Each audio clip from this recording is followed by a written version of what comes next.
thought, bondage is easier than obedience. Bondage is easier than trust. That was a thought that was in my mind today while I was on my way to pick up my daughter from school. And as I sat there, just going into the pickup line, like that thought rang in my head because I was thinking about the Israelites. And I was thinking about how they were leaving Egypt. And I was thinking about how they were going from one system, which is essentially the systems of this world. It doesn't matter what square inch of the world you go to, what kingdom you walk into, what kind of government you walk into. Ultimately, the world is one kingdom.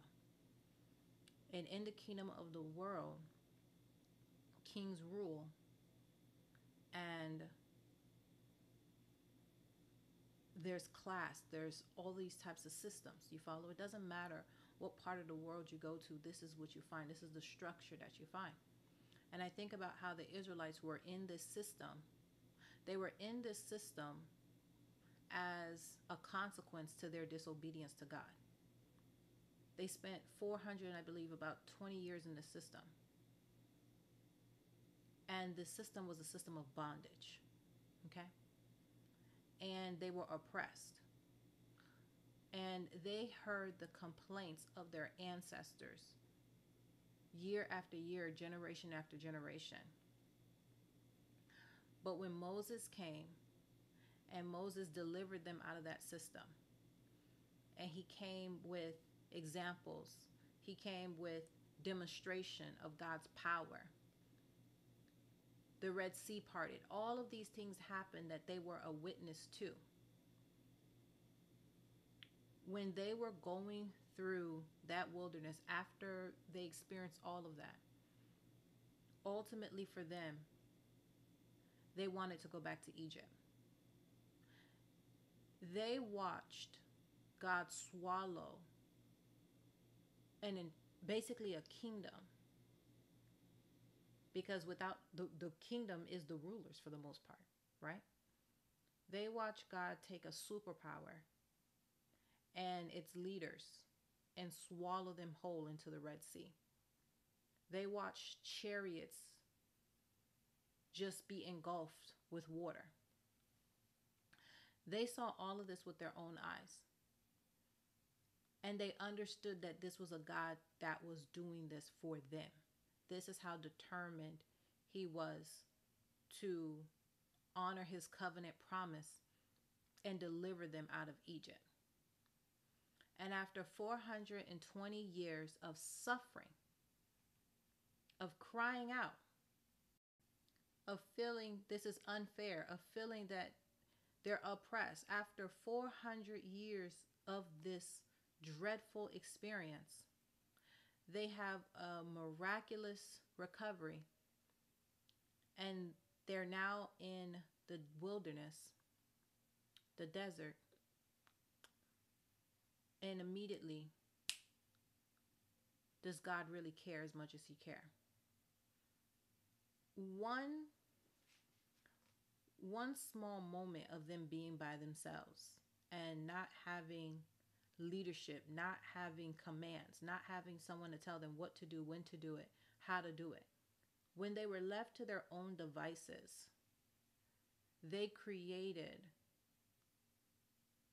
a God to worship. They literally created a figment of their imagination. Obviously, they would have gotten a lot of that knowledge and experience with these deities from Egypt. But this creator just proved to you that these deities have no power. He just proved to you that they are weak. He just proved to you that they are nothing. These magicians and all of these different, they are nothing compared to him. And a little bit of time to themselves in the desert while Moses is up there on Mount Sinai, they decide that they need to worship something. And what they need to worship is the God of the Egyptians that were just swallowed whole in the Red Sea. While God fed them manna from heaven, they groaned and they moaned and they complained. And they basically said God took them out of where they were at in Egypt just to bring them out into this desert just so they can die. And they did die there.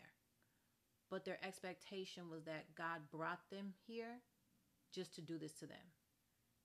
Their mindset was that God's plans towards them is ill.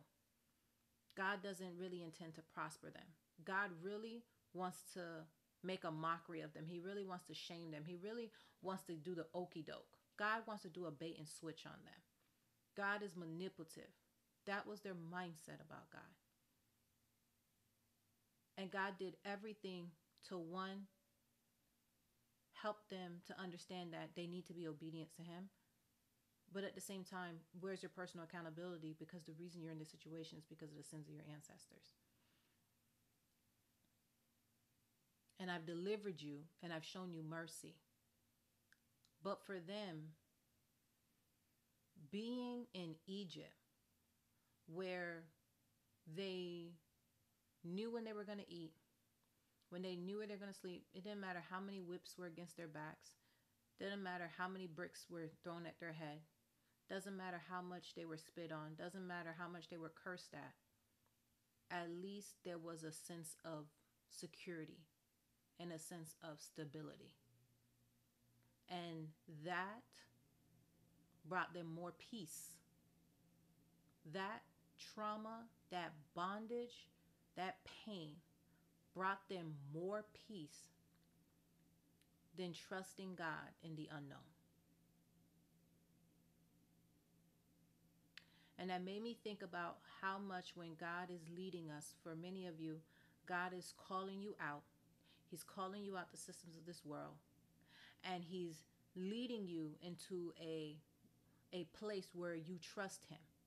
He's leading you to a place where He creates those steps under your feet.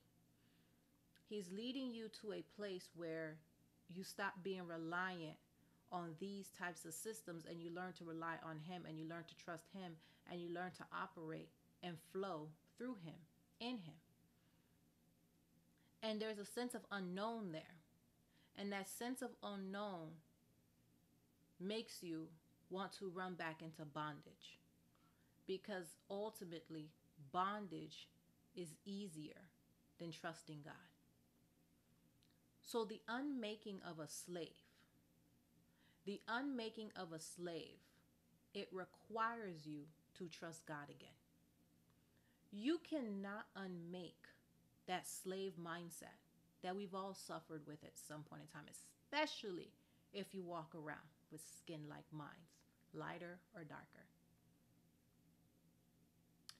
If you've been categorized as black in this world, and if you're the descendant of slaves, there's a pushing that happens. Now, this message isn't only for black people. Don't get me confused.